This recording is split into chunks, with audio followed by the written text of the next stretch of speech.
Wanna be Ryan the Great, and today we are talking the NBA draft, guys. Oh my God, this internet's not looking good over here, but we'll get through it. We'll be talking about the NBA draft, talking about what I want the Sixers to do in the NBA draft. The draft is happening. Well, when this video is posted, actually today, the draft is going to be happening. And this is our mock draft. And I'll talk a little bit about right now what I want the Sixers to do in the NBA draft. We're doing a mock draft here for you guys. And I'll be using a Fanspo, I believe the account or the website is called. A lot of ads on there, though, so I don't know if that'll ruin the experience for anybody. But anyway, let's get right into it. Before we get right into it, guys, make sure to subscribe with your post notifications on. Go subscribe to my brother Great Vlogs. Make sure to subscribe to my second channel at Run the Comeback Great. Make sure you guys go follow me at Extra on the RTG. Make sure you guys go follow me on TikTok at Run the RTG. Make sure you guys go listen to the latest edition of the CR7 podcast, and make sure you guys go follow me on Instagram at Ryan Sully Sports Media. Without further ado, ladies and gentlemen, let's get right into the video. So starting off, what do I want the Sixers to do in this NBA draft? Listen, I wanted Ace Bailey, to be honest with you. I think he's a big body forward, 6'8", 6'10", whatever he is. I know it's the height listing was a bit off or whatever it was. But he's a big body forward that can get it done at the rim. I know free throw percentages was definitely a problem. I know he has a problem with taking bad shots. But he's good. He's a good forward. He can get to the rim. It's a lob threat as well. I mean, I'm a big fan of Ace Bailey and what he can do. But his head, he's a head case. It seems like he didn't want to work out with the Sixers. He wanted to be guaranteed that he would be taken with a number 3 overall pick when there's other options. Like, what if Dylan Harper falls to number 3? You go to Edgecombe, Trey Johnson, Knoepel, Fears if you want to take a bit of a stretch. Like, there are a lot of guys out there that you can go with if you are the Philadelphia 76ers. You can't necessarily guarantee Ace Bailey a spot just because of the fact that, you have other options available. And it's number 3 overall pick. Like, you have other options. This is one of the most stacked drafts in the last couple of years. So, I mean, that was just a big problem. If I were the Sixers, I would go with Edgecombe, or if Dylan Harper falls. I know I've not criticized, but I've said that, the Sixers have so many guards on their roster that it really just wouldn't be worth it taking a guard. But at this point, if you're the Philadelphia 76ers, you might as well try a small ball lineup. I mean, the Oklahoma City Thunder did that at times, and they won an NBA championship. You have some backup centers available, like Bona, like Andre Drummond, saying you re-sign him. I mean, you have Joel Embiid for however long he's going to be in there. And you're just hoping you could stay healthy, honestly, if you're the Philadelphia 76ers. And you have rebounding, like you have Yabusele saying he re-signs, but I doubt that'll happen. You have rebounding available. You have stuff like that available. So I'm playing like a small ball lineup. If the starting 5 is Maxey, Grimes, George, I don't even know, whoever you want to throw in at the 4, and then Embiid, I wouldn't necessarily hate it, but I don't know. I mean, honestly, I would go with Edgecombe if he's available, or if Dylan Harper falls, I'd do it. But that's what I want the Sixers to do. Just a bit of a small thing there. Now let's get right into this. Let me just start the mock draft so I don't show any advertisements to you guys. And as I said, the internet bugging out on me in the last couple of minutes here, so I do apologize for that. And hopefully this thing loads. Oh boy, oh, okay.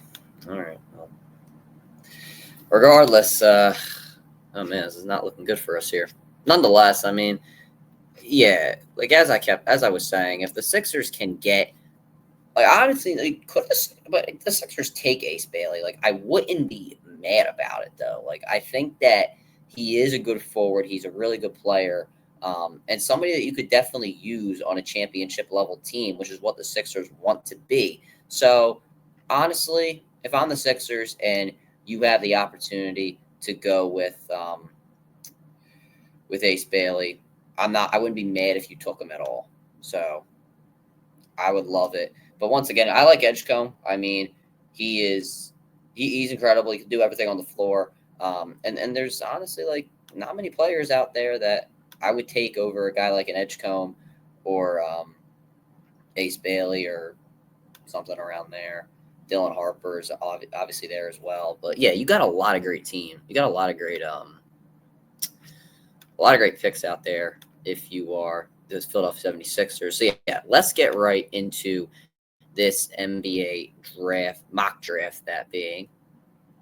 And if we could, all right, there we go. So, first overall, I don't know why this thing is up here. Why are you here? Go away. Okay.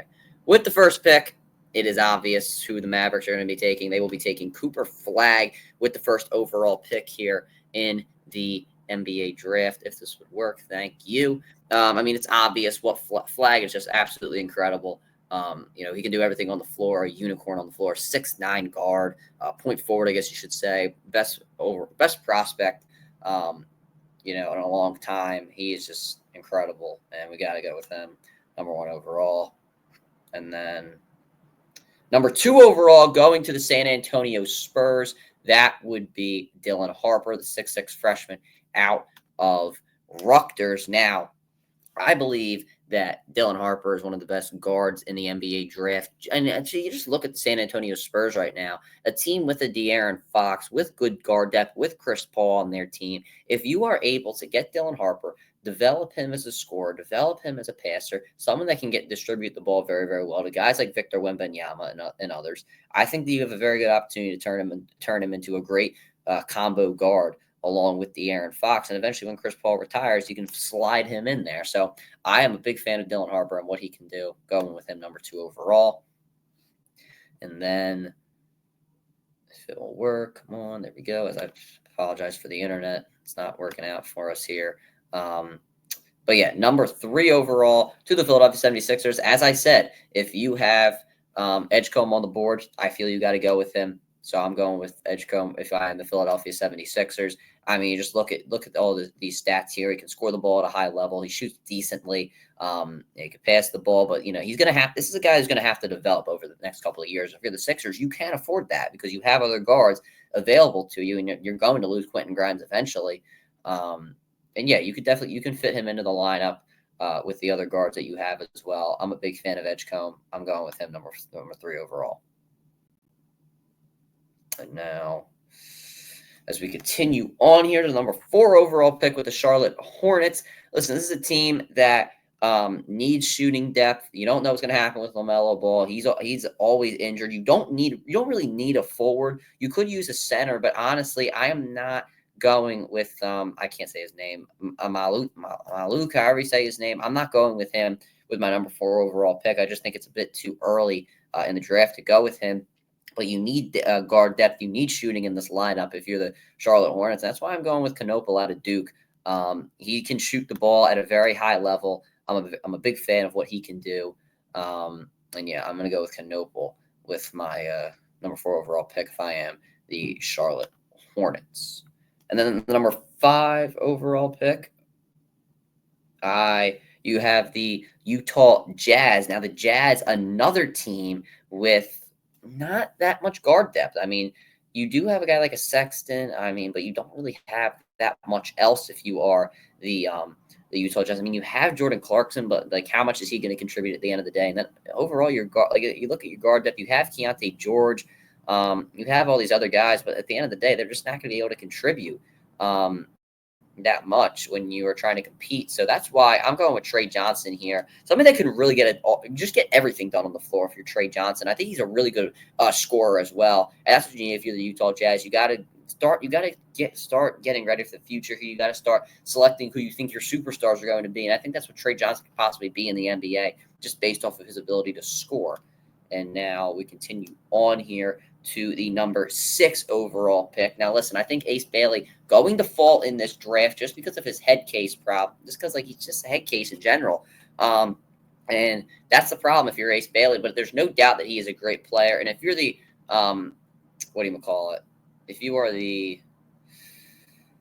Washington Wizards, I understand you have point guard problems, you have center problems, but you got to go best player available if you're the Wizards. You are just in that level of terribleness, honestly, that you have to go with a forward here. You have you don't have to go forward. You have to go with the best player available, and that's Ace Bailey at this current moment in time, at this point in the draft. So I'm definitely going with Ace Bailey here, number 6 overall to the Washington Wizards.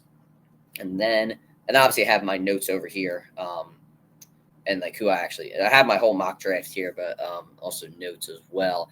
And then the New Orleans Pelicans, I mean, listen, you don't even have a center right now.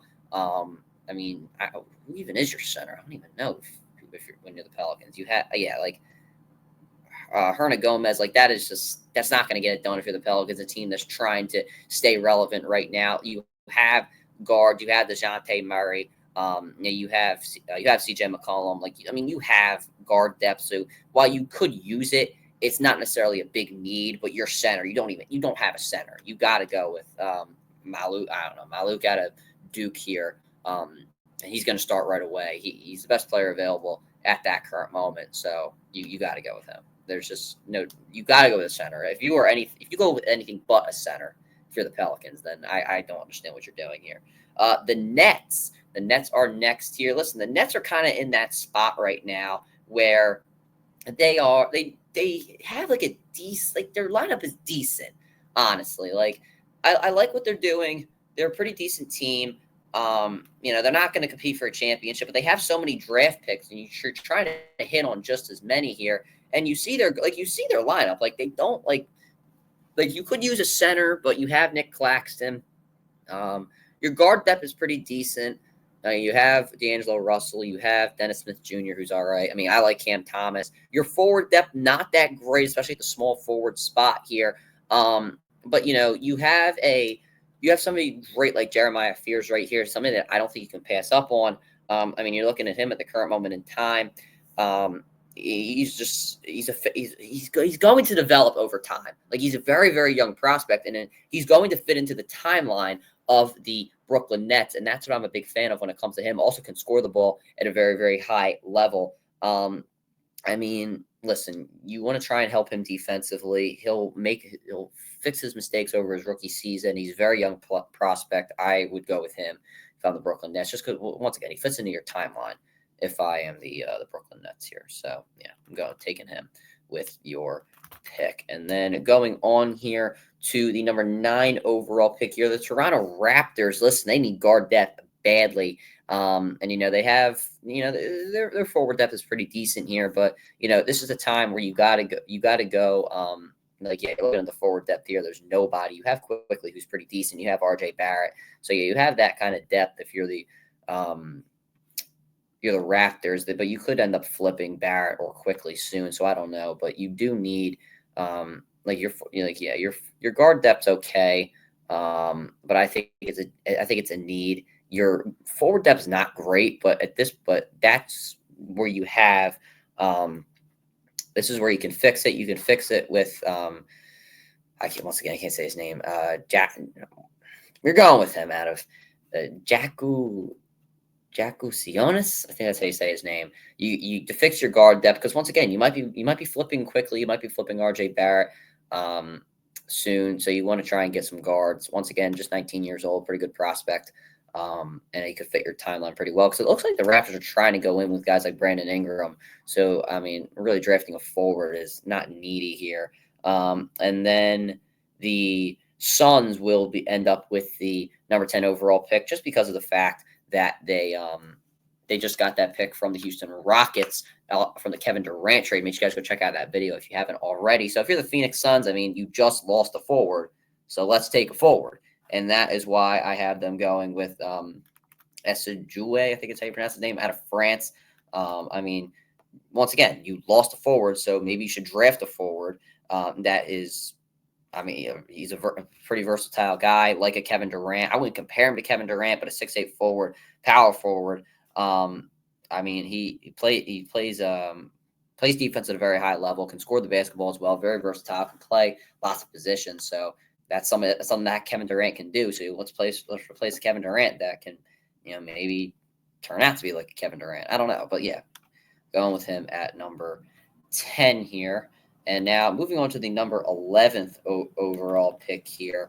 I think that the Portland Trailblazers, once again, just not a good team at all right now. I mean, once again, as you can see, their power forward depth not looking that great. I mean, I understand you have guys like Jeremy Grant here, but your projected starters, just not looking great at all. And I would take Demon if I were you, just to add that shooting guard depth and that shooting. But I mean, I don't know. I think that you want to go with Carter Bryant here.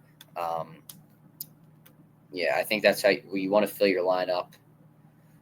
You want to fill your lineup there with some forward depth. Wing. You don't really have many great wings on your team. Once again, just 19 years old, big prospects, fan. Yeah, I'm going with him with the number 11th overall pick. And then at number 12, I mean, if you're the Chicago Bulls, listen, the Bulls, they need a forward, but I feel like you could use shooting as well. And I think that's where Demon, or whatever the hell his name is, comes in. You don't have that much shooting here in your lineup. You just look up and down. I'm going with Demon here, the number Demon, whatever his name is, with the number 12th overall pick to the Chicago Bulls. And yeah, now moving on here to the Hawks. The Hawks with a desperate need at center. Listen, I don't even know any centers on the Atlanta. They still have Clint Capella. I have absolutely no idea. Let's look at their roster here.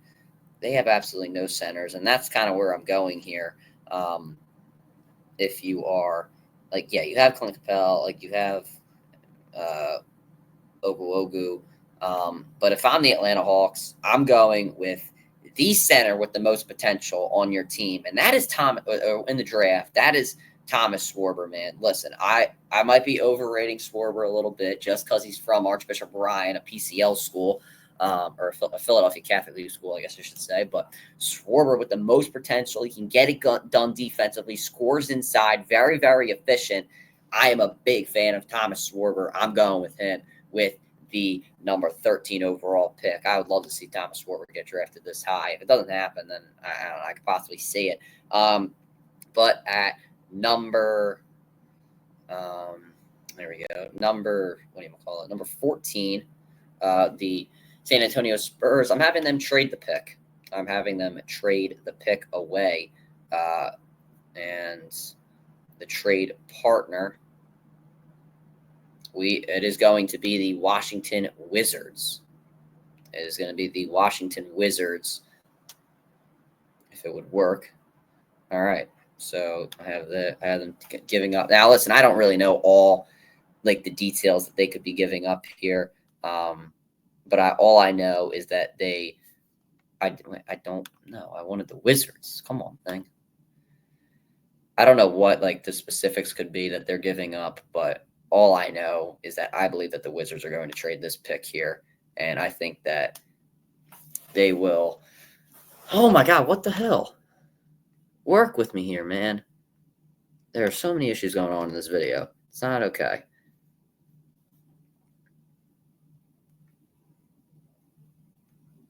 Is this what we got to do? I don't even know. I've never worked with this. Okay. I don't know. Whatever. No, wait. We want the Wizards to get. Oh, no, and then we want that to go over. Okay. I think we're good. The Wizards get the 14th pick. Okay. I don't know all the specifics. G-Mini, that was terrible. All right. Trade the pick. Oh, my God. Finally. Okay. Now, the Wizards, very desperate here when it comes to your center depth. I understand you just got best player available and you need a guard. You could possibly use guard depth, but I mean, you have Jordan Poole, you have Brogdon, you have Smart. You could flip them soon. You could, but I don't know. I think Jordan Poole might end up staying, but you definitely need center depth, and that's where I'm going with Derek Queen here out of Maryland. And yeah, you need to fill that center role. You don't really have a center. And Derek Queen, I mean, once again, very efficient on the field, can get it done inside, scores the ball at a very high rate, great rebounder as well.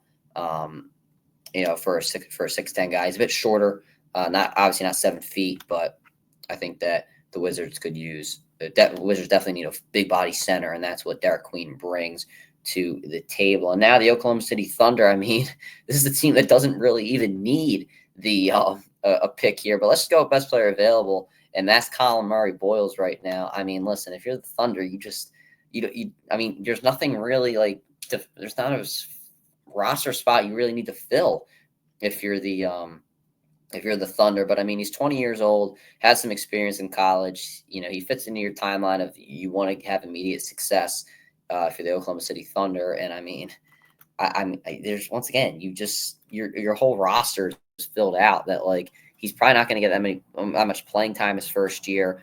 I mean, he's like he plays bigger than how he is. So I guess that could help help him fit in with a guy like Chet Holmgren. But I don't know. We'll have to see. Let's see how he turns out if he does end up there.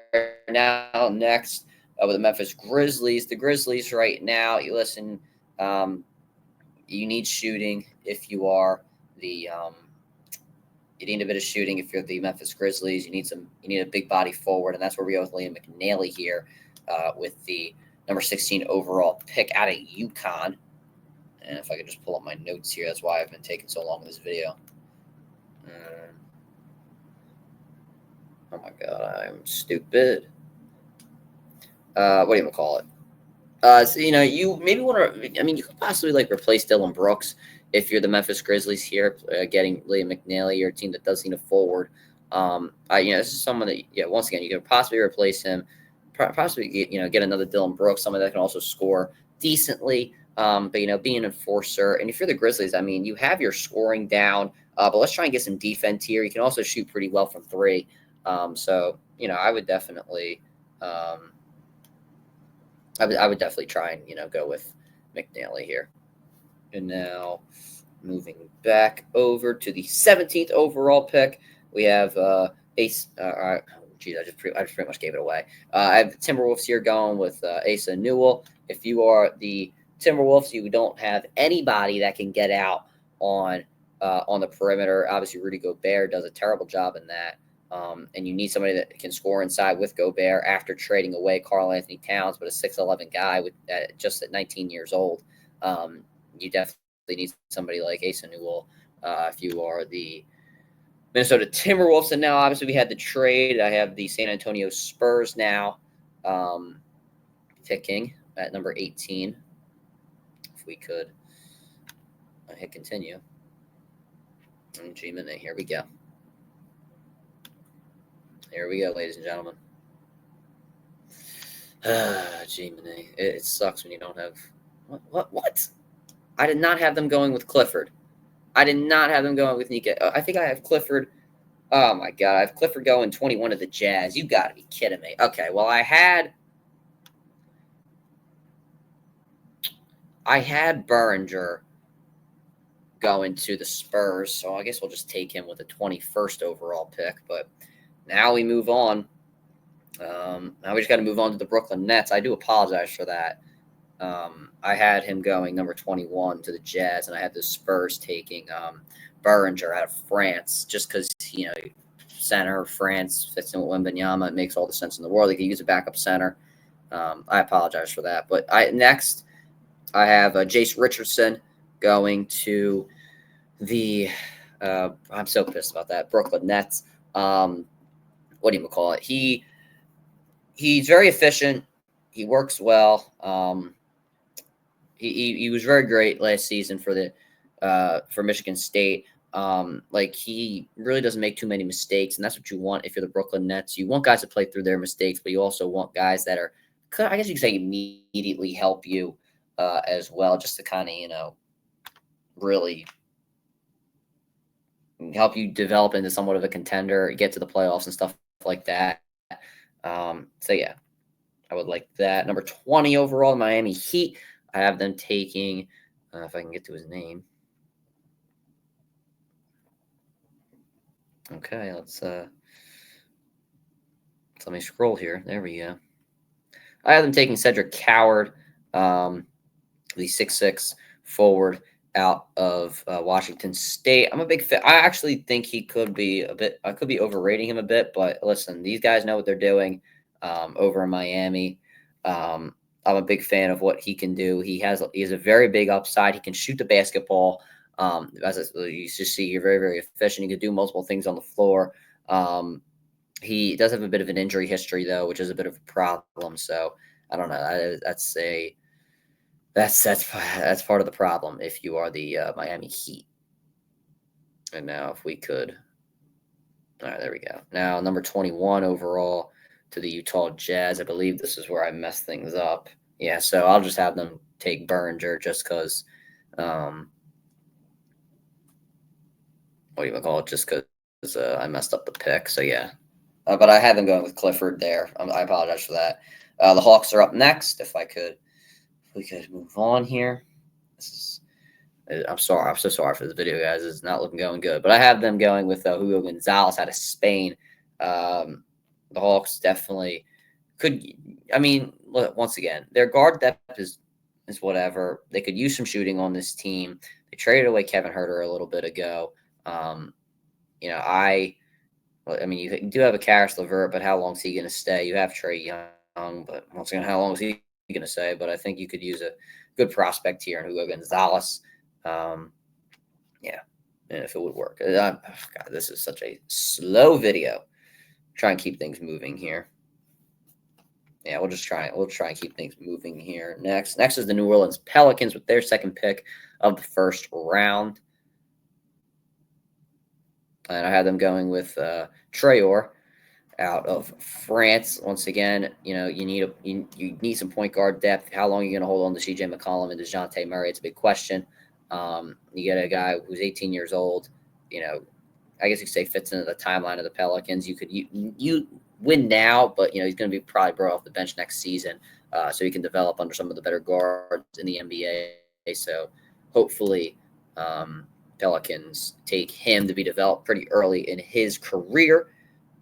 And now next is the Oklahoma City Thunder at 24 overall. Once again, if you're the Thunder, I mean, you just don't really need that much help. I mean, you could, as I said, like severe help at the center, but I mean, you have Hartenstein, you have Holmgren, but I guess you can go with Raynaud out of Stanford. So, I mean, once again, you don't necessarily need help, but I mean, listen, you can go with a guy with experience. Once again, fits your timeline. It makes all the sense in the world. I guess that makes sense. I mean, it fits your timeline, so I would do it. You don't necessarily need help for the Thunder. You just won the championship and have one of the most complete rosters in the NBA. Now moving on, next the Magic. Listen, you just traded away a bunch of guards. You traded away Kadavius Caldwell-Pope. You traded away Cole Anthony. Let's try and fix that here. And you just got Desmond Bane a forward, so Will Riley going to have to be one of the bigger guards in the NBA. But honestly, guards are now like 6'6", 6'8", 6'10", or how I recall. I think Cooper Flagg's 6'8". Yeah, guards are so tall now in the NBA that, I mean, you definitely need that if you're the Orlando Magic. I would definitely go with Will Riley here out of Illinois. Big fan of what he did last year. And once again, if this could work. All right, there we go. Next, the New York, the Brooklyn Nets. I saw the Knicks up here, and I was like, the New York Knicks. No, the Brooklyn Nets are next here, and they're going to have to go with once again, you need a bit of help here at the point guard spot. You have two picks back-to-back here, but I addressed the guard in the first pick. I think now you address the forward spot. And I think you go with Danny Wolf, a bigger forward, 7 feet, doesn't really play as a center, even though he is at 7 feet. So I like Wolf. I think he fits into this lineup well. He kind of fits into the bigger forwards, I guess you should say. And yeah. And now next, let's hope this works. I have a trade here. I have the Boston Celtics trading up one pick with the Brooklyn Nets. And let's see if this will work here. The Nets, they could always use assets. The Celtics, I mean, listen, they're going to have to trade stuff. They're going to have to trade guys away here this offseason. So you want to try and get the best assets possible if you are the Boston Celtics. And let's see, 28. All right. Now let's hope this works. Let's hope I don't take a million years and I bore you guys out. All right, there we go. Now that pick goes here, and that pick goes over there. Come on. Let's go. Oh, my gosh. So the 28th pick goes there. Come on. You know you want to work. There we go. Look at me go. All right, so trade the picks. I listen. I don't know. More stuff could be involved, but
are we like back?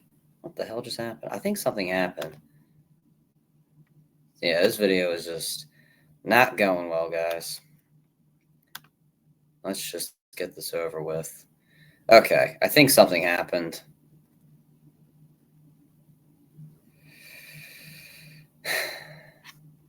I don't know what happened.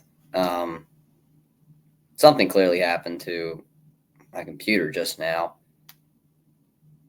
I apologize for that. Nothing happened on your end. All right. So honestly, at this point,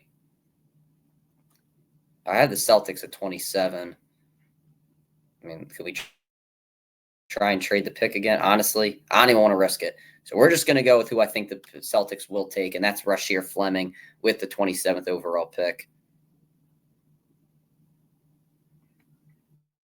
I think the Celtics do need some versatility at the forward spot.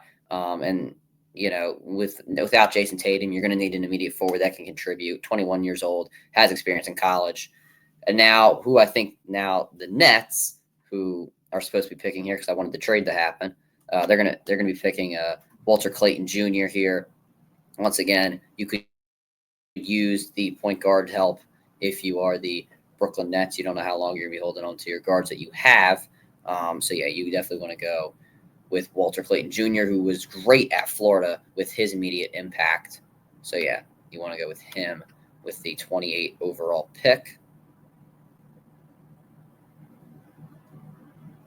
And now with the 29 overall pick, the Phoenix Suns. I mean, listen, you can just use anything if you're the Phoenix Suns. Once again, you lost a forward in Kevin Durant. You drafted, what do you call it? I had you taking Esuuge at number 10. So, you know, you might as well just try anything here and throw something at the wall and see if it works. And let's see if Drake Powell works out for the Phoenix Suns. And then number 30 overall, the Los Angeles Clippers. Could use a guard, but listen, I'm not a big. Listen, these guys right here. You know, you don't. I'm not a bit. Sarif, how much is he really going to work out for you guys? I'm gonna go with Ryan Kalkbrenner here, the best center available at that time, at that point in the draft, and I have him being taken with the number 30 overall pick for the Los Angeles Clippers. And yeah, that is the draft, guys. I know some stuff is a bit messed up here, but yeah, that is my draft for you all. I hope you guys enjoyed. Once again, just flip these two, Rasheer Fleming and Walter Clayton Jr., and you should be okay. But yeah, that'll do it for this video, guys. I apologize for the bad internet connection. It was just it's kind of out of my control here. It just happened really during this video. Last video I just filmed a few minutes ago. Not really having that many problems. But yeah, that'll do it for the video, guys. Make sure to subscribe with the post notifications on. Go subscribe to my Brother in the Great blogs. Make sure to go subscribe to my second channel at Ryan the Combat Great. Make sure you guys go follow me at next Ryan the Great RTG. Make sure you guys go follow me on TikTok at Ryan the Great RTG. Make sure you guys go listen to the latest edition of the CR7 podcast. Make sure you guys go follow me on Instagram at Ryan Sully Sports Media. And as always, Ryan the Great out.